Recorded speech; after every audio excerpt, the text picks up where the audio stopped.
And to say, when you can make them look what do you want them to look, then you have influenced them. Then according to the world system, you have become successful. So we have to beware, Christians, because there are many forces out there wanting to influence us. Napakarami mga tao, hindi lang sila nagnanais na tayo ma-influence, kundi nagpapakadalubhasa pa sila sa pag-influence ng iba. So there's somebody out there who's trying to get you, who's trying to influence you, and this can work against what God has in mind for you, because God is a perfect plan, and God is a perfect design for each one of us. But others are trying to frustrate that plan. So beware. Today we're going to discuss about this. Be your own person. Heavenly Father, we thank you for giving us this opportunity to worship you through songs, to express our love for you, our affection, our gratitude, our admiration, our awe, our worship. Thank you, Father, for accepting all of these expressions. Now may we delight you as we continue to ponder your words. Be our true speaker today.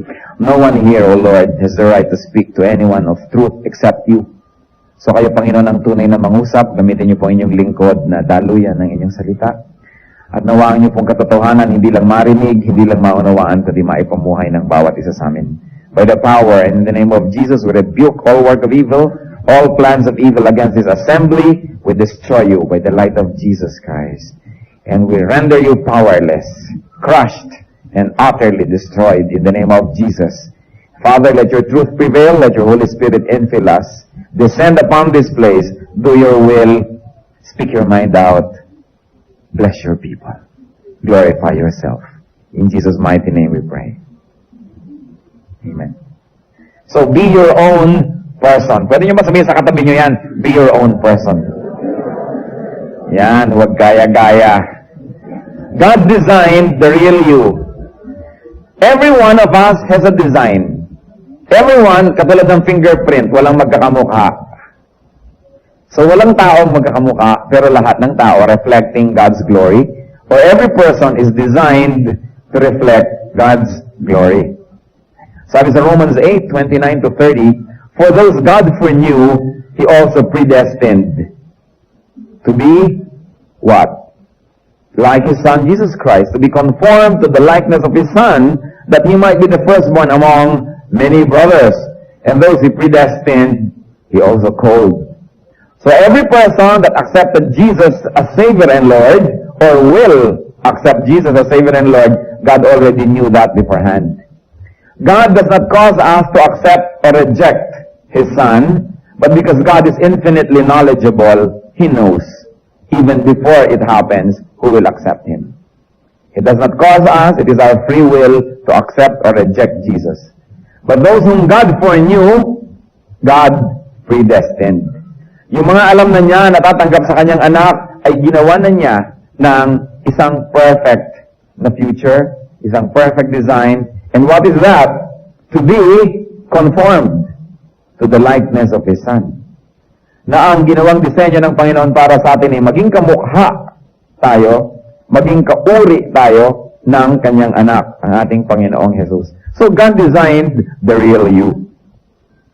First of all, that design is based on His foreknowledge and based on predestination. After we have accepted Jesus as Savior and Lord, predestiny takes over. Kasi tinanggap mo na si Jesus as Lord, di ibig sabihin hindi na tayo ang Lord ng ating buhay, doon pa lang mag-uumpisa ang predestiny. Pero hindi mo pwedeng sabihin, a person is predestined to be saved, or this person is predestined not to be saved. Because the Lordship of Jesus Christ takes effect only when you accept Jesus. That's why His Lordship and the implementation of predestiny can only begin when you already have Jesus as Savior and Lord. And what is that predestiny? To be like God. Remember that God created man in His own image. Therefore, the duty of man is to go back to that image that was lost in the Garden of Eden. That is our predestiny. That is what God had ordained for us, that we should all go back to the original perfection that was lost. Of course, nobody reaches perfection in this life, in this side of eternity, but the duty and the privilege of every Christian is to get nearer and nearer and nearer to that perfection. So God called you and me. A man or a woman of God must be the person that God foreknew, predestined, and called to be. Christians are to be their own. And in our definition today, what is to be your own? To be what God has designed you to be. Because that is your identity. Tulad ng ibinigay sa atin na fingerprint, that is your identity. Katulad na ibinigay sa atin na mukha, bone structure, that is your identity. No one else is like you. So you are what God has meant you to be. Christians are to be their persons, not the product of the sinful, twisted, and deformed world system. How can you be your own? Be what God designed you to be. And today, in our continuing journey to becoming what God has wanted us to be all along, what we really are, we're going to discuss 6 steps to be your own person. 1, think what God wants you to think. You know, Satan and other men will always want you to think the way they want you to think. How does Satan want us to think? He wants us to be malicious. He wants us to be judgmental. He wants us to be negative. He wants us to be discouraging. He wants us to be gloomy. He wants us to be suspicious and jealous and boastful and proud. So how can you think the way God wants you to think? First of all, think positively. Be optimistic. But do not be foolish or ignorant or gullible to the point that we're too optimistic, that we no longer recognize real danger signs, we no longer recognize really dangerous people, but we have to be optimistic. Philippians 4:8 gives us a glimpse into this optimism. Sabi niyan, whatever is true, whatever is noble, whatever is right, whatever is pure, whatever is lovely, whatever is admirable, if anything is excellent or praiseworthy, think about such things. It's so beautiful. Philippians 4:8 tells us what to think of. Think about what is true. Pag hindi totoo, huwag niyong isipin.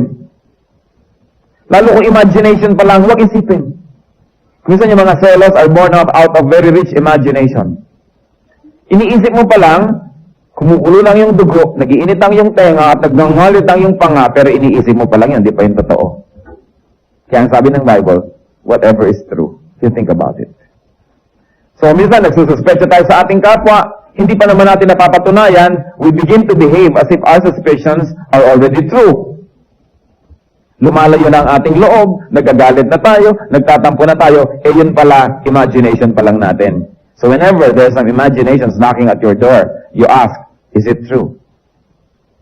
If it's not true, don't think about it. We have to be ready for the machinations of the evil one. Hindi naman yung caught unprepared tayo sa lahat ng mga traps ng evil. You think about it too, of course, technically, but you don't dwell on those thoughts.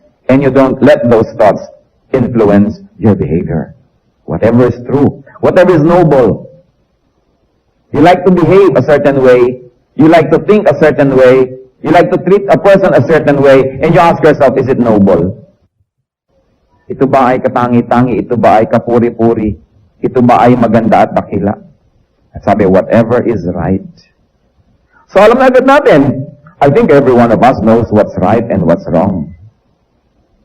I think nobody here agonizes na hindi malaman kung alin ang right at wrong. Alam na natin yun. So whenever we think of wrong things, it is by choice that we do so. There are very few things that are wrong pala na hindi natin alam from the beginning. Very few. There are some. Whatever is pure. You are thinking malicious thoughts, judgmental thoughts. Sasabihin natin, ito ba ay pure? Or am I manipulating people and events? Alam niyo po, marami mga tao magaling mag-manipulate. They have a certain script, and they make every person behave and speak according to that script through their machinations, through their charm or whatever it is. But whatever it is, sabi niya, sa Bible, whatever is pure. Then you ask, whatever is lovely. Think of these things. Whatever is admirable. If anything is excellent or praiseworthy, think about such things. So, ang tanong natin lagi, Pag meron tayo palang iniisip, is it true? Kung hindi true, hindi ko ito masyadong bibigyan ng pansin. Baka haka-haka pa lang. Bintang pa lang. Marami sa atin yung bintang, kung makakilos na tayo, parang totoo na eh. Kaya yung mga napagbibintangan, judge agad. Maging sa hukuman, matagal nga bago magbigay ng verdict. Minsan mga Kristiyano, mabilis magbigay ng verdict. You ask yourself, is it noble? Okay, I'm thinking of doing this thing, but is it noble? Is it right? Is it pure? We have failed many times to stop and think about these things. That's why we think of wrong things. And whenever our thoughts are inclined towards a certain direction, be sure that your life will also follow that direction. Nauuna lang naman yung thought. Kaya binabantayan ang thought. Nurture pure thoughts. Sabi ng Psalm 33:5, the Lord loves righteousness. Natutuwa siya at lumiligaya siya kapag mayroong katuwiran, kapag mayroong righteousness in our lives. So we think about such things. So remember, one step in becoming your real you, think what God wants you to think. Kasi bibigyan ka naman ni Satan ng mga alternative thoughts. Ungodly people will suggest ungodly thoughts. And even our own ungodliness in ourselves will try to surface and teach us. But remember, if you have to be what God has predestined you to be, think what God wants you to think. Then two. At ito, breakdown na lang yan. Yung think, overall na yun eh. See what God wants you to see. Very often we say, the eyes are the first to leave the Lord. And it's true. Eve saw the fruit, then later as she came near, picked and ate. Yung mata, binabantayan. Binabantayan natin kung ano ang dinadapuan ng ating paningin. So, how do we see what God wants us to see? First, see the good in others. Satan likes you to see what is evil in others, what is imperfect, and what is ugly. And the Lord likes us to focus on the good in others.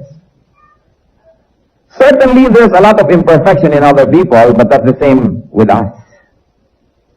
And if you're going to focus on the imperfection, on what is not good about others, you will begin to think negatively. Then yung first natin, think how God wants you to think, and what God wants you to think of will become what? Betrayed, will get betrayed. So, look, overlook, forgive, and pray for faults and failures of others. Sa pamilya, sa magkakaibigan, sa mag-asawa, sa magkasintahan, sa church, ano bang unang sumisira? E di ang tinitingnan mo yung negative in others.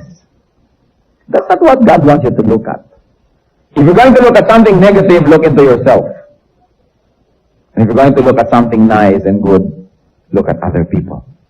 1 Peter 4:8, above all, love each other deeply, because love covers a multitude of sins.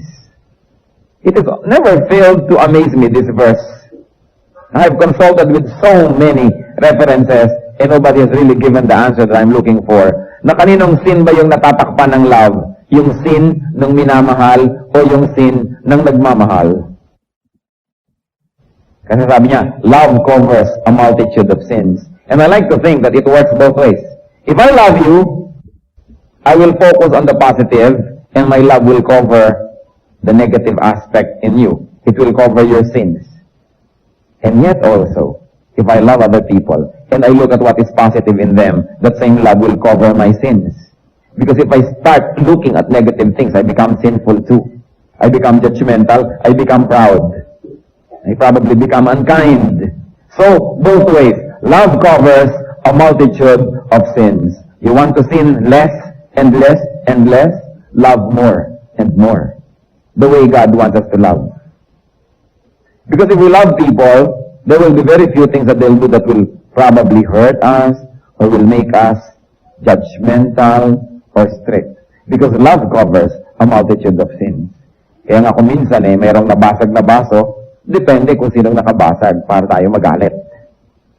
Pagka loved one mo, ang tanong mo agad, nasugatan ka ba? Pero pag iba lalo katulong, ala, makabasag ka na naman, salary deduction. Pero pagka mahal mo sabay, pagka anak mo, titingnan mo agad kung baka nasugatan. Most of the time, it's not what people do, but who does it that becomes important. So we should love more. See what God wants us to see. Because no matter how we try to go through life, ang bawat isang tao meron talaga yung kapintasan eh. At meron talaga yung katangian. Pag yung kapintasan ang lagi yung tiningnan, kung meron kayong konting pag-ibig, mawawala pa. At pag nawala na yon, lalong lalaki ang kanyang mga mali. At lalo namang lalaki ang ating mga mata sa pagtingin sa kanyang mga mali. At lalong magiging miserable ang buhay nating lahat. So when you're looking at somebody else, you say, is this God, what God wants me to see? Okay, I'm looking at someone. Is this what God wants me to look at? Or God wants me to look at something positive and nice and beautiful and pure? Another thing under that, seeing what God wants us to see opportunities beyond difficulties. Ang mga godly people, when there's a difficulty, when there's a problem, when there is what you might call a tragedy, they look beyond it and see God. And see an opportunity. There's always an opportunity in every difficulty. Lahat tayo puyat dahil sa kasalan. At masaya naman tayo na puyat dahil sa masayang bagay. But tomorrow morning, Sunday, that's an opportunity to come on time. Is it not? Kasi konting-konting pagkakataon lang yung lahat tayo puyat, huwag niyo papalampasin yung opportunity na maging dakila at maging bayani. Sapagkat ang kadakilaan at kabayanihan ay nangyayari lang sa mga mahihirap na pagkakataon.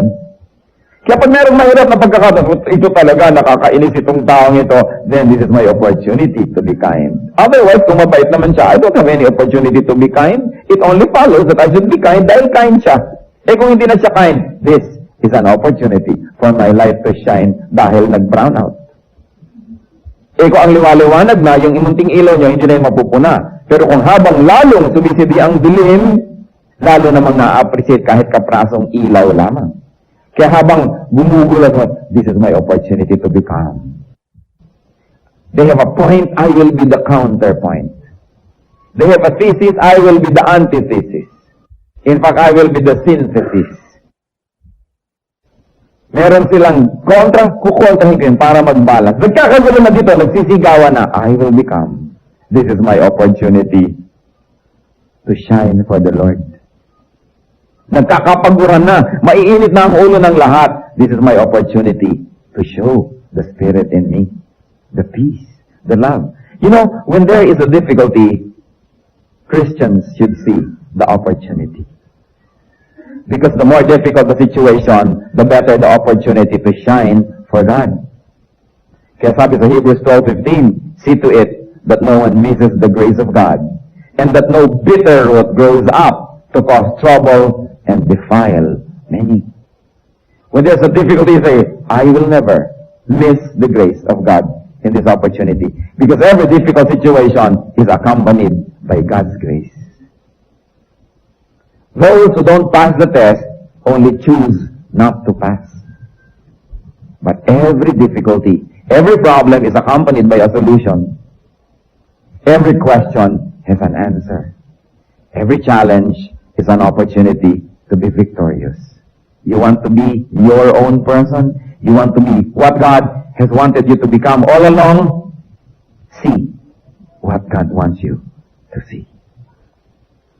Kung minsan, mayroong isang tao nakakayamot, ang gusto agad natin to get rid, to destroy, to annihilate, to totally pulverize, evaporize the person.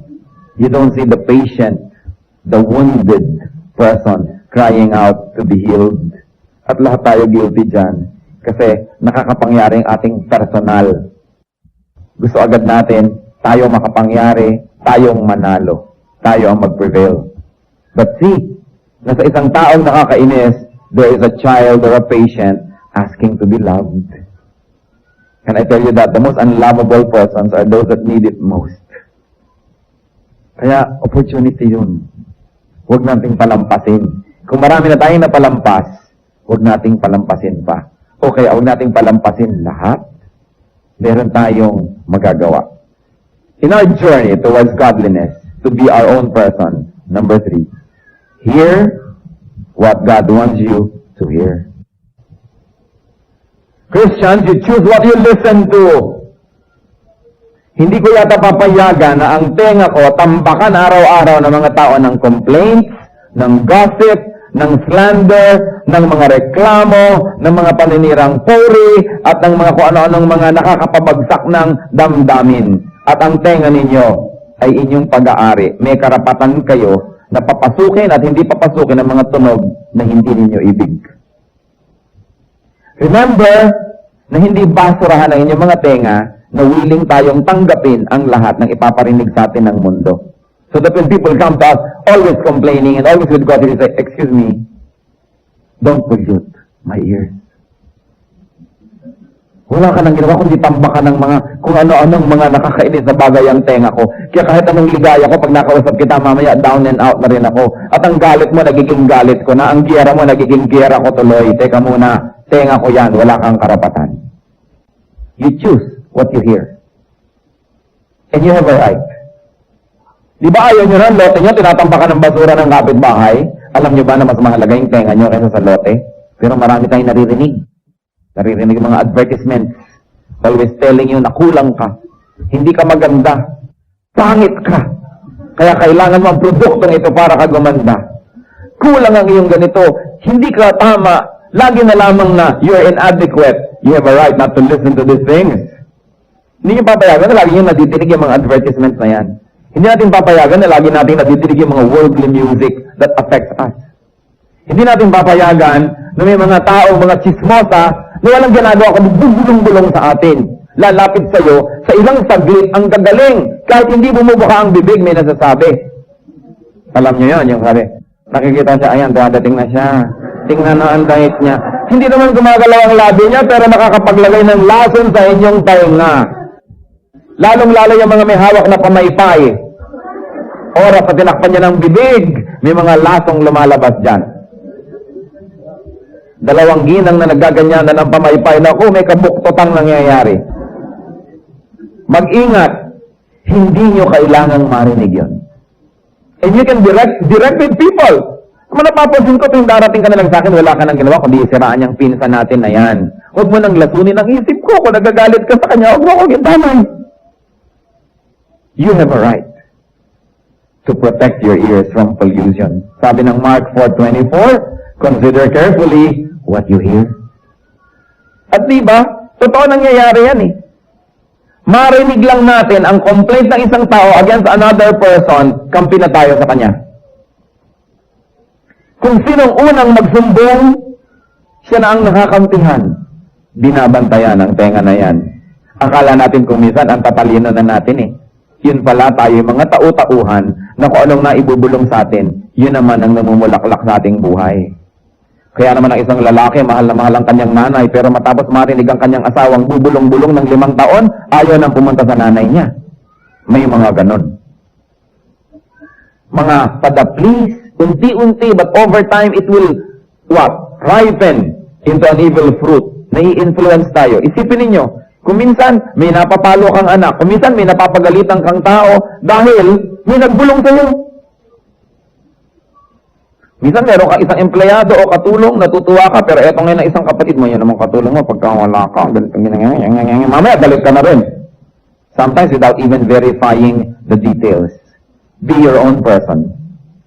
Huwag tayong maging parang pinaglalaroan ng iba na oras na nabulungan, yung behavior natin na i-influence na nila. You cannot be godly unless you are your own person.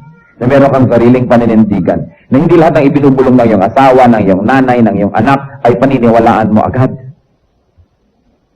Kailangan tinitimbang ang lahat. Because remember that the devil spoke to Eve through the serpent. Huwag niyo naman tawaging ahas ang inyong asawa.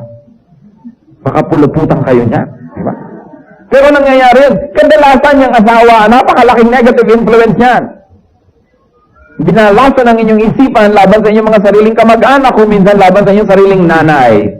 It can happen. So, kailangan binabantayan. And then number 4, in our journey, say what God wants you to say. Yung mga unkind and harsh and critical words have no place in the Christian vocabulary. But remember this, Christian, are you listening? the enemy will tempt you to say what he wants to say through you. The enemy will tempt you to speak the way he speaks. And the enemy will tempt you to be his spokesperson. Never let it be. Never let it be. Kung minsan gusto ng demonyo na pag-awayin ng dalawang tao, so sa'yo ibubulong para ikaw ang magsalita nung siya ang gustong magsabi. But he cannot say that. Wala naman siyang vocal cords. He does not enter the physical world. So he will need your physical body. He will need your mouth and tongue to speak on behalf of him. And you don't allow that. Meron siyang mga pusong gustong sugatan sa pamamagitan ng salita, palibas at wala siyang boses, ang boses natin ang gagamitin. I-influensyahin tayo para oras na umandar ang ating mga dila, sa bawat pilantik ng dila na yan, may taong nasusugatan. Actually, you are serving the interest of the evil one. Merong taong magkasundo, gusto ni Satan pagkagalitin. Anong gagamitin niya? Ang ating labi para pagkagalitin ang dalawang taong ito. In other words, you are serving the... Whenever you open your mouth, Christian, say what God wants you to say, not what Satan wants you to say. Kapag ka merong mainit na pagtatalo o kaya merong napakahirap na sitwasyon, gustong-gusto mo nang sakta ng damdamin ng mga tao at murahin sila at magsalita at manumbat. Say to yourself, wait, is this what God wants me to say? Dahil pag nasabi natin, hindi ito ang gusto ng Diyos na gusto kong sabihin, definitely, you are serving the interest of the evil one. Grabe ang deception. All around, there is deception. Kaya ang sabi ng Luke 6:45, the good man brings good things of his mouth, out of the good stored up in his heart. And the evil man brings evil things out of the devil, and out of the evil stored up in his heart. At ano pong sabi? For out of the overflow of his heart, his mouth speaks. Kung anong laman ng puso, yun ang lumalabas sa bibig.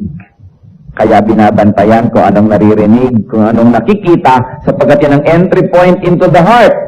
At pag lagi tayong nakakakita ng evil, lagi tayong nakakarinig ng evil, ang laman ng puso evil, pagbukas ng bibig, yun ang lalabas. Natural.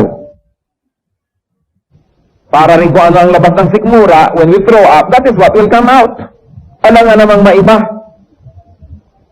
I remember one particular time, one of my friends owned a very fancy restaurant, and there was this girl who was trying to project na siya yata society girl or whatever, at ang arte-arte niya, at kung ano mga kasupladahan ng pinagagawa niya, bigla siya nag-throw up. Ano ang nakita ng mga waiter na isinuka niya?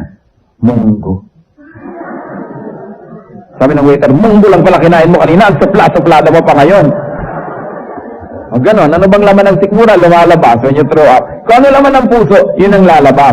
Kaya pag nakita yung tao, laging reklamo ng reklamo, laging chismis ng chismis, alam nyo na, punong-puno ng evil ang puso ng taong ito.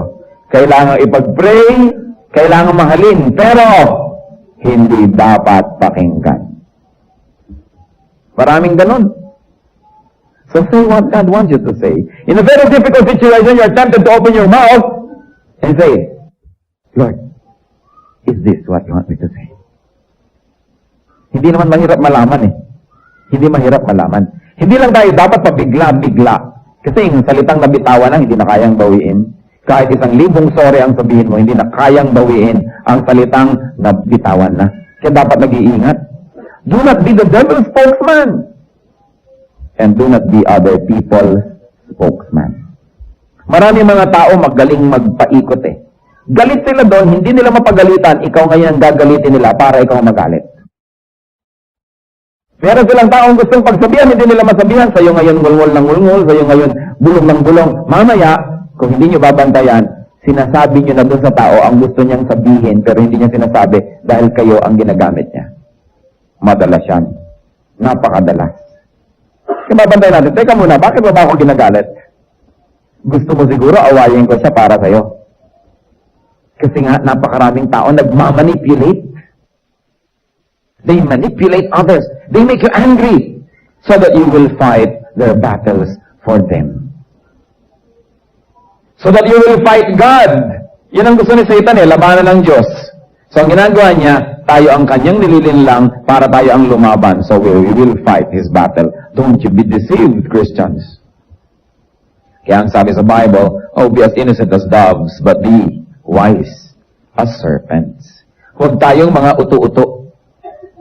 At sino naman ang may access na maglagay ng basura sa ating tenga at sa ating mata? Ito yung mga taong malapit sa atin. Kaya bantayan ang mga taong malapit sa atin. People make us hear and see and then say what they want us to say. Be careful. Say good, soothing, healing, comforting, encouraging words. Sabi sa Colossians 4:6, let your conversation be always full of grace, seasoned with salt, so that you may know to answer everyone. Our speech must be seasoned with salt. In other words, yung walang lasa, walang kwenta, dapat may lasa. At hindi lang yon, yung salt stops decay. Kaya kung decaying ang ating tampakan ng asin. Parang daing. Diba? Tumitigil ang kanyang pagka-decay pagka inaas na ng gusto. Pag kulang sa asin, madaling masira. Kaya sabi, let your conversation always be full of grace, seasoned with salt. I praise God that I am very aware whenever people are trying to manipulate me. Although marami pa rin nagtatagumpay. Pero marami pa rin hindi nakakalusot. When people try to manipulate you, especially if you are in a position of leadership, there are some people who don't have that influence or what you might call power. So they will try to influence you so you will move on their behalf. You say, teka, inuuto ako nito. Minamanipulate niya ako. At hindi ka-counter, nakita ko mga asawa na kung get-grade na ninyo, 1, flat, 1, ang galing mag-manipulate ng asawa. Galing, lalo ang mga Pilipina. Talagang pwede mong bigyan ng mga award sapagkat kumisan na ilalayo ang asawa sa sariling ina. At talagang pag nag-manipulate, akala pa ng lalaki siya pa ang may corona. Dahil habang minamanipulate ka, inuuto ka pa. Nga may gagawin ka, akala mo desisyon mo talaga yan, pero hindi pala, bulong ng kung sino-sino. Be careful. And women, even men, if you find that you have this nature in you, get rid of it. It's not godly. We should not manipulate others. God does not even manipulate us. God even gives us free will. Do not be manipulative. Let your conversation be always full of grace, seasoned with salt. And then number 5, do what God wants you to do. At nabanggit na natin kanina yan. Do not be the action man, do not be the hatchet man of the devil. Do not do only what you want to do, and do not be the puppet or robot of another person. Maraming ganun kasi atin sa daigdig na ito, napakaraming mga tao yung kulang, yung strength of character, na hindi nila namamalayan, sila yung minamanipulate na ng iba. Ginagawa na nila yung hindi nila dapat gawin dahil nai-influensya sila ng iba. So we become angry with our enemies, we quarrel with our enemies, and in the end, we fight their wars. Pinagtatawanan tayo ng evil one when that happens. Kaya sabi lagi sa Bible, be full of wisdom. Be full of wisdom. Do what God wants you to do. So whenever you're going to take a course of action, you ask yourself, is this what God wants me to do? Gusto ba talaga ng Diyos ito? O ako'y na-deceive lamang? And finally, go where God wants you to go. Why? Because God will accompany you. Wherever He wants you to go, He will accompany you with grace, with protection, with success, with peace. Be where God wants you to be. Sabi sa Isaiah 48:17, this is what the Lord says, your Redeemer, the Holy One of Israel, I am the Lord your God, who teaches you what is best for you, who directs you in the way that you should go. Christian, be your own person. Do not be vacuum-headed. Do not be manipulated by others. Control your thoughts. Alam niyo yung vacuum, kahit ano, hinihitit. Pag hindi puno ng wisdom and godliness ang ating mind, hihititin yan ng kung ano-ano mga basura everywhere. So make sure that your mind is always full of godly thoughts. When the devil finds it to be empty, he will fill it with his own thoughts. Do not be a captive audience of anyone. Control your sight. Choose what you will see.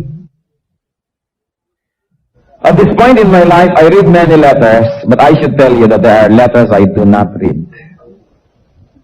It is my right not to read anything that I don't want to see. You can never imagine what kind of letters I get. What kind of indecent proposals I get. And I said, kilala ko na tong letter na to. I will never read it. I refuse to read it. Why should I allow a person to unburden that person's thoughts into me? Di ba pag meron tayong gustong sabihin, pag nasabi na natin, lumuluwag ang ating loob? At sino ang sumikip ang loob, yung napagsabihan, inilipat natin sa kanya. I refuse. Kung ano man ang nararamdaman mo, sarilihin mo na lang. Huwag mo lang ilipat sa akin yan. Buntot mo, hilahin mo, at bakit mo sa akin ipapahilay ang iyong damdamin? So, ganun. Hindi nyo binabasa lahat ang ipinapadala sa inyo? That's why it is very, very unethical, especially in this electronic age, to be sending messages that are unsigned. Yung mga kung ano-anong code, hindi mo kilala, it's very unethical. You have no right to enter a person's mind with your thoughts without even having the decency to sign your thoughts. Kung minsan may magbibip sa akin ako ano-ano. Magaganda naman. Kaya lang mag-iisip ka, sino to? Bakit mo ako ginaganito? Anong karapatan mo na pag-isipin ako sa oras na to? And so, yan ang mga intrusion sa ating buhay. Mabuti pa nung araw walang telepono, walang fax, walang mga beeper. Kung hindi person to person makipagkita sa'yo, hindi masasabi ang layunin. Pero ngayon, it is so easy to hide in the dark and yet be able to unload your garbage into another person's mind. I tell you this, be the guardians at the doors of your eyes and ears. It is your basic right not to see what you don't want to see and not to hear what you don't want to hear. Do not let your mind become a blank tape na kahit ano na lamang i-tape ng iba pumapasok tuloy. Tanggalin niyo yung parang tenga, no taping allowed. Hindi ko pwedeng pakinggan ang ayaw kong pakinggan. Sino magbigay sa'yo ng karapatan na mapaluwag mo lang ang dibdib mo, ipapasok mo sa tenga ko ang laman ng iyong dibdib, lalo kung ayaw kong pakinggan yan. It is my basic human right not to hear what I don't like to hear. And Christians, do not be the loudspeaker of others. Do not be a lip-sync artist. Alam niyo yung lip-sync, di ba? Lip synchronization. Yung mga kumakanta kunwari sa TV pero gagano'n-ganon lang ang bibig kasi kasabay tape. Diba? Madalas mga tao ganyan. Bumubuka-buka ang bibig pero ang nanggagaling na sound hindi naman galing sa puso nyo, galing sa iba and you're being used. Nag-lip sync kayo nun. Don't permit it. Control what you say. And Christian, do not be a robot. Control what you do. Do not become an unwilling participant in many people's games. And then, do not be a guided missile or a remote-controlled machine. Control your direction. Go where God wants you to go, not where people influence you to go. You are what God wants you to be. You can be what God wants you to be. Anything apart from what God wants you to become is not you. Will not be you.